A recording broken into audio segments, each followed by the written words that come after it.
नमस्कार, हस्तक्षेप में आपका स्वागत है। मैं हूं अमलेंदु उपाध्याय। देश में राजनीतिक गतिविधियां शुरू हो गई हैं और लोकसभा चुनाव की तैयारियां शुरू हो गई हैं। सत्ता पक्ष और विपक्ष की तरफ से अपनी अपनी तैयारियां जारी हैं।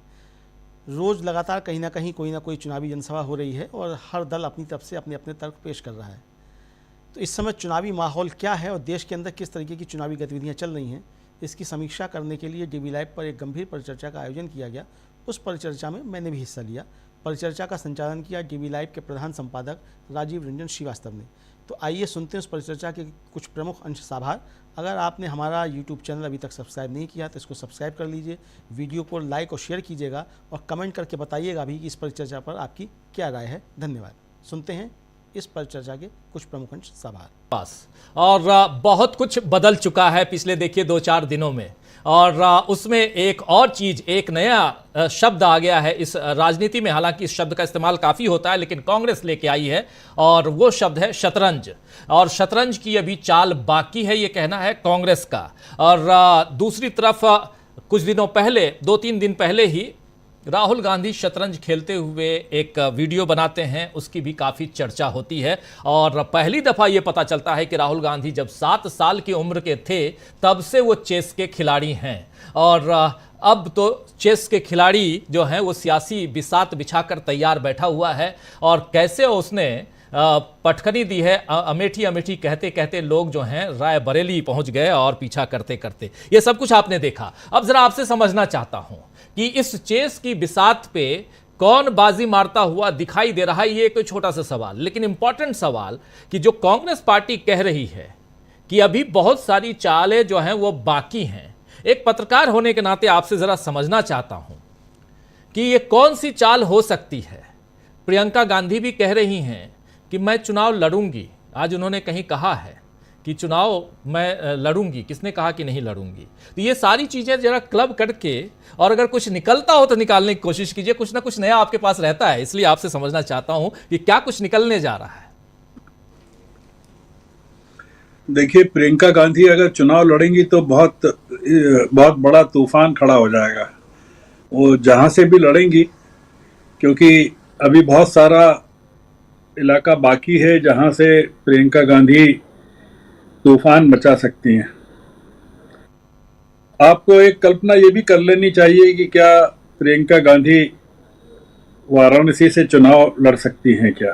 हालांकि कांग्रेस के एक प्रत्याशी ने वहां से चुनाव लड़ने की घोषणा कर दी है। कांग्रेस के बड़े नेता हैं अजय जी, उन्होंने वो लड़ने वाले हैं, वो घोषणा काफी पहले कर दी है।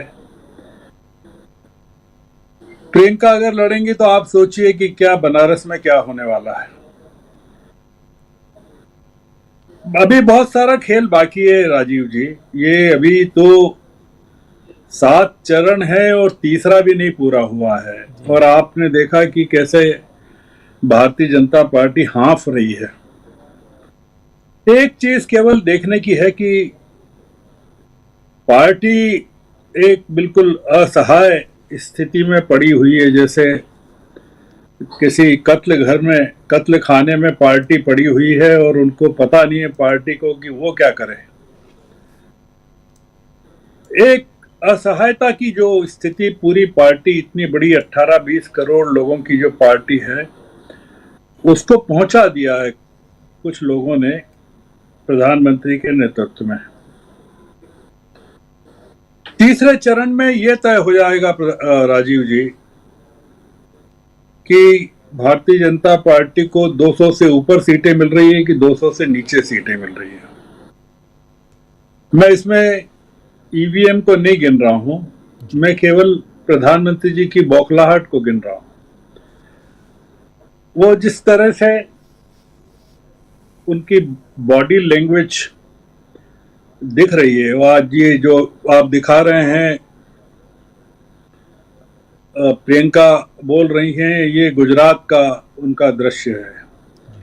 और गुजरात में उस इलाके में बोल रही हैं जहां राजपूतों का इलाका है, और जहां वो बता रही हैं कि उनकी मांग क्या थी मतदाताओं की कि एक आदमी जिसने राजपूतों का अपमान किया उसको हटाएं, और उसको प्रधानमंत्री ने नहीं माना। जी, ब्रजभूषण शरण सिंह को हटाने की मांग थी तो उन्होंने उनके बेटे को खड़ा कर दिया। प्रधानमंत्री जी इस समय जिस चीज पर ले जा रहे हैं, जिस मुकाम पर बीजेपी को ले जा रहे हैं,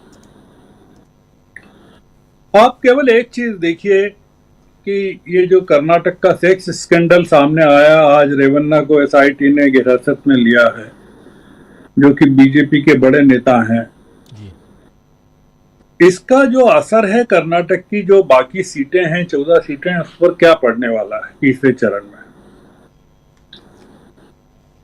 आप कल्पना कीजिए सिर्फ जी।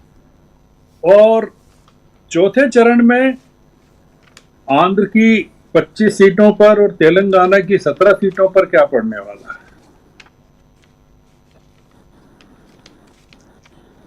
तेलंगाना में जो होता है उसका असर कर्नाटक में होता है, कर्नाटक में जो होता है उसका असर तेलंगाना में होता है।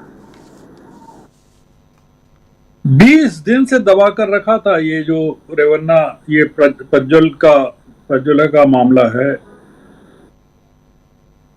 और अगर ये 20 दिन पहले सामने आ गया होता तो जो कर्नाटक की पहले की जो 14 सीटें जहां पर चुनाव हुआ उस पर क्या असर होता, ये हम थोड़ा सा सोच सकते हैं। ये आपने देखा बंगाल में गवर्नर साहब का एक मामला सामने आया है जी। कितना गंभीर मामला है। प्रधानमंत्री जी ने बंगाल में संदेश खाली को लेकर पूरे देश में एक तरह का माहौल बना रखा था। आप सोचिए कि क्या परिणाम होंगे बंगाल में। 7 चरणों में है वहां चुनाव, तीसरे चरण से 7वें चरण तक अब आप ममता को सुन लीजिए, ममता जिस तरह से आक्रामक हो गई हैं। तो ये जो चीजें हैं, प्रधानमंत्री जी जिस तरह की भाषा पर उतर आए हैं, जिस तरह की बातें कर रहे हैं, वो दुनिया भर में गूंज रही है, वो दुनिया भर के लोग सुन रहे हैं उसको और देश के बारे में एक राय बना रहे हैं कि ये देश क्या इस तरह का है क्या। तो इसलिए मैं मानता हूं कि ये एक बड़ी घटनाएं हो रही हैं और देश एक नए स्वरूप में सामने आ रहा है।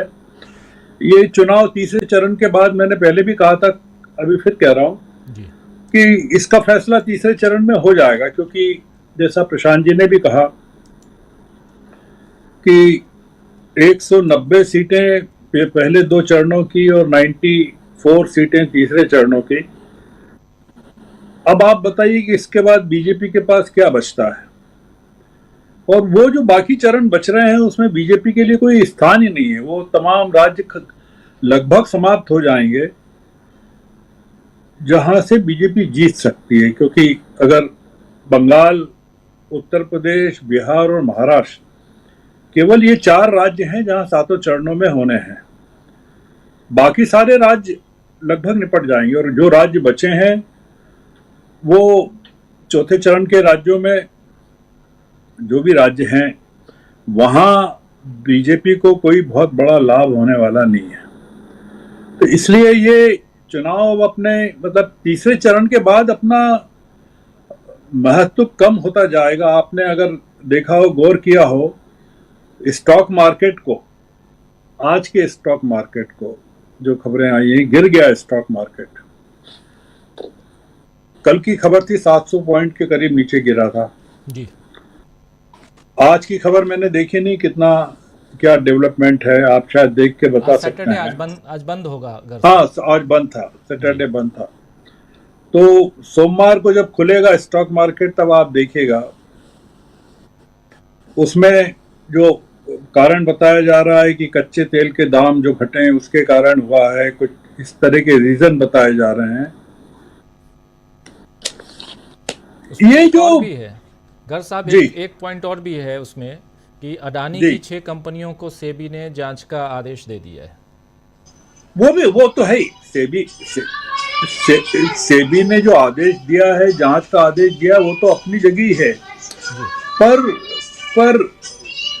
पर जो इसका जो ओवरऑल इम्पैक्ट है शेयर मार्केट पर वो कई चीजों का है, और वो जो चुनाव की खबरें हैं उसका है। जी।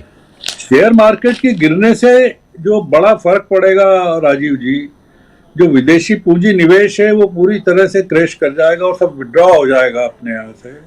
और लाखों इन्वेस्टर्स जो हैं, शेयर मार्केट का जो सबसे बड़ा असर होगा राजीव जी, वो ये होगा कि तीसरे चरण में गुजरात का जो चुनाव है 7 तारीख को, वो बुरी तरह प्रभावित होने वाला है। इन्होंने अभी तक शेयर मार्केट को रोक के रखा था कि शेयर मार्केट गिर नहीं पाए, पर शेयर मार्केट अब रुक नहीं पाया। अगर ये रुक नहीं पाया है तो इसका मतलब है कि बहुत जबरदस्त इसमें सेलिंग चल रही है या सेलिंग होने वाली है और इन्वेस्टमेंट नहीं आने वाला है। तो ये तमाम इंडिकेशंस ये बताते हैं कि जो हम लोग किस तरफ बढ़ रहे हैं और हमारी अर्थव्यवस्था किधर जा रही है और राजनीति किधर जा रही है। दोनों विपरीत दिशाओं में जा रही है। अब प्रधानमंत्री जी ने पहले जो एक तैयार किया था माहौल, वो ये था कि वो अर्थव्यवस्था को राजनीति का आधार बनाकर सत्ता में रहना चाहते थे। जी। जो कह रहे थे ना कि दुनिया की सबसे बड़ी आर्थिक शक्ति और ये और तमाम। आपने अगर गौर किया हो तो टेस्ला के जो चीफ थे एलोन मस्क, उन्होंने भारत यात्रा कैंसिल कर दी। उन्होंने लास्ट मिनट पे कैंसिल की जिस दिन आना था, और बताया कोई जरूरी उनको काम है, और फिर वो 2 दिन बाद चीन पहुंच गए। ये बड़ा इंडिकेशन था कि कोई विदेशी इन्वेस्टर एलन मस्क की हैसियत का इस तरह की घटना नहीं करता। हम लोगों ने इस बारे में बहस अभी शुरू भी नहीं की है कि हम किस तरफ जा रहे हैं और हमारे देश की आर्थिक स्थिति किस तरफ जाने वाली है और हमसे कितना छुपाया जा रहा है। अब पॉलिटिक्स नहीं बचा राजीव जी मामला, अब इकोनॉमिक्स हो गया है।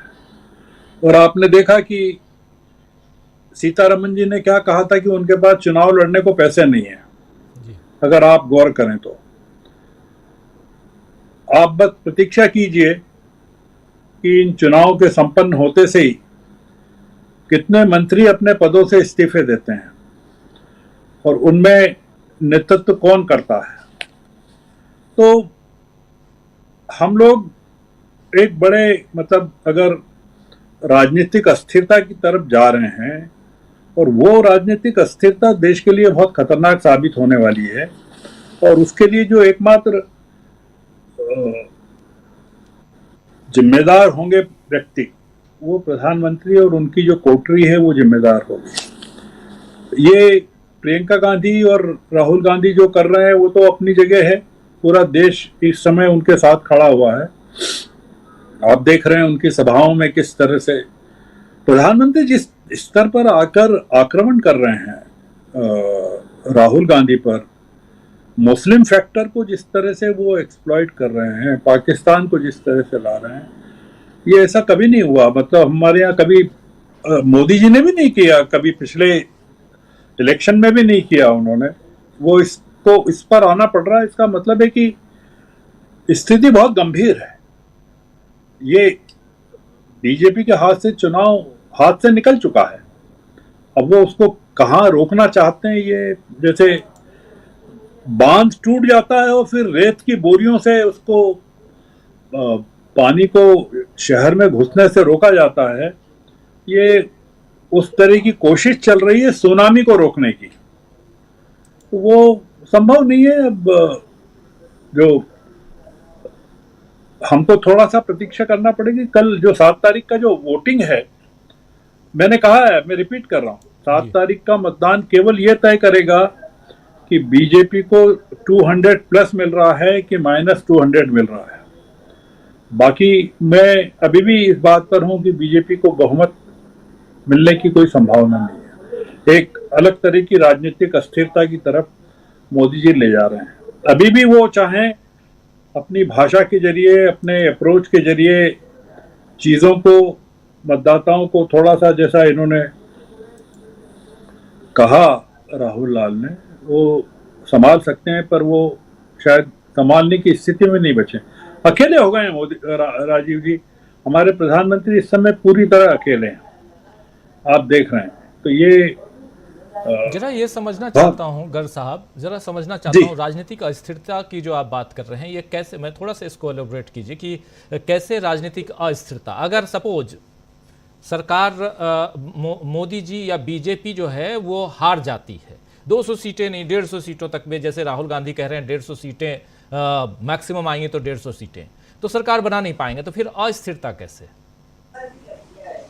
अस्थिरता ये है राहुल जी कि राजीव जी की सिंगल लार्जेस्ट पार्टी के तौर पर ये अगर बने रहते हैं और पूरा का पूरा सिस्टम अगर इनके कब्जे में है और राष्ट्रपति इनको कहते हैं सरकार बनाने के लिए और ये कहते हैं कि हाँ हम बनाएंगे,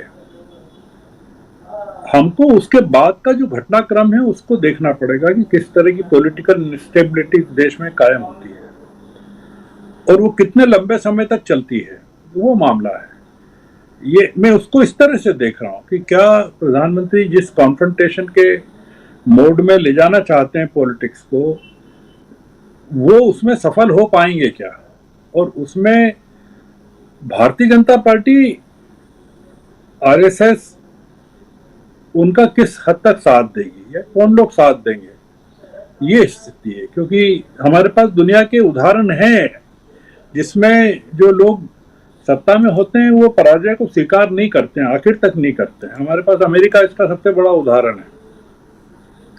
तो इसलिए मैं उसमें मतलब उस बात को अभी नहीं कहना चाहता, क्योंकि अभी उसको हम करेंगे चौथे पांचवें चरण के बाद बात करेंगे कि क्या स्थिति है, पर अभी उस चीज को नहीं कहना चाहिए। पर एक जो मैंने कहा ना, रिपीट कर रहा हूं, प्रधानमंत्री चाहें तो अभी भी चीजों को थोड़ा सा संभाल सकते हैं।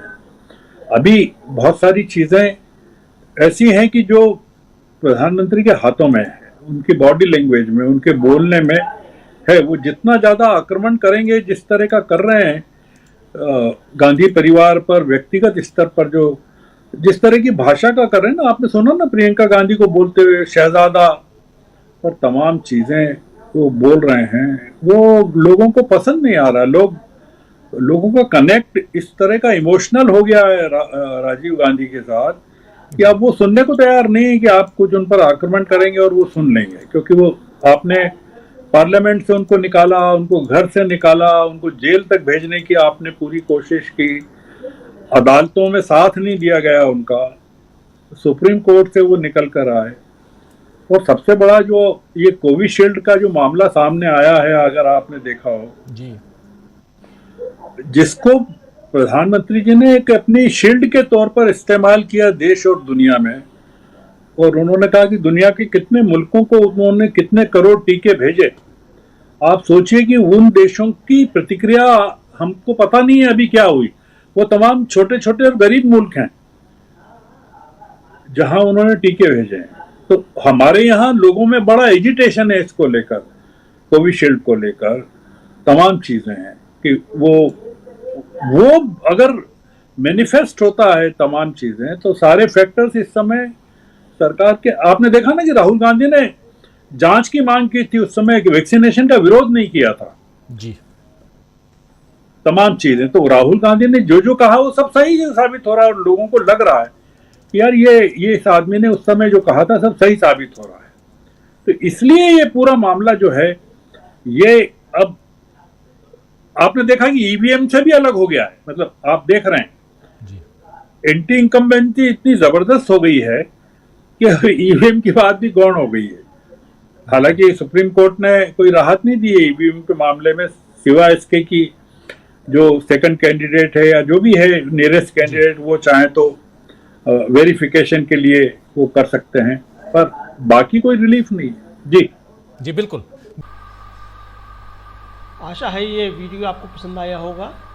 इसको ज़्यादा से ज़्यादा शेयर करें, लाइक करें, सब्सक्राइब करें चैनल को, फेसबुक पेज को फॉलो करें और ज़्यादा से ज़्यादा इसको सब्सक्राइब करें।